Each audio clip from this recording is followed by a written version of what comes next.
Chapter 20. I was too thin and not growing. The doctors advised mountain air and a lot of exercise. The teachers said that the city was not a good place for me. In the fall, my father took a job in the hills, in the western part of the country, and we left the city. When the first snows came, I was sent to the mountains. An old ski instructor agreed to look after me. I joined him in his mountain shelter, and my parents saw me only once a week. We got up early every morning. The instructor kneeled down for prayer while I looked on indulgently. Here was a grown man, educated in the city, who acted like a simple peasant and could not accept the idea that he was alone in the world and could expect no assistance from anyone. Every one of us stood alone, and the sooner a man realized that all Gevaras, Mitkas, and Silent Ones were expendable, the better for him. It mattered little if one was mute. People did not understand one another anyway. They collided with or charmed one another, hugged or trampled one another, but everyone thought only of himself. His emotions, memory, and senses divided him from others as effectively as thick reeds screened the main stream from the muddy bank. Like the mountain peaks around us, we looked at one another, separated by valleys, too high to pass unnoticed, too low to touch the heavens. My days passed in skiing down the long mountain trails. The hills were deserted. The hostiles had been burnt down, and the people who had inhabited the valleys had been sent away. The new settlers were only beginning to arrive.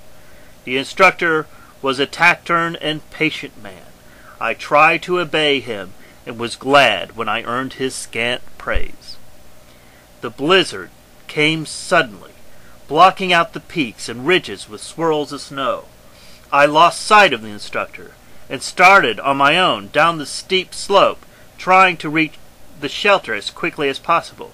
My skis bounced over hardened, icy snow, and the speed took my breath away. When I suddenly saw a deep gully, it was too late to make a turn. April sunshine filled the room. I moved my head, and it did not seem to hurt. I lifted myself on my hands and was about to lie down when the phone rang. The nurse had already gone, but the phone rang incessantly, again and again. I pulled myself out of bed and walked to the table. I lifted up the receiver and heard a man's voice. I held the receiver to my ear, listening to his impatient words. Somewhere at the other end of the wire there was someone, perhaps a man like myself, who wanted to talk with me. I had an overpowering desire to speak. Blood flooded my brain, and my eyeballs swelled for a moment, as though trying to pop out onto the floor.